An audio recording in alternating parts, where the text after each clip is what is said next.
उसको सुना रही थी रविश कुमार को, भाई ये क्या है? तो उसने बताया बिखरे तो फिर जमाने की ठोकर में आ गए, और मुत्तहिद हुए तो जमाने पे छा गए।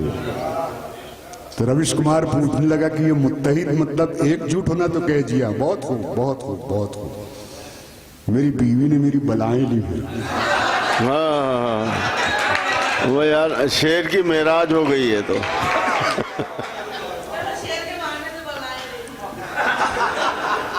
अब हम शायर लोग तो मौका देते हैं ना ऐसे। बिखरे तो फिर जमाने की ठोकर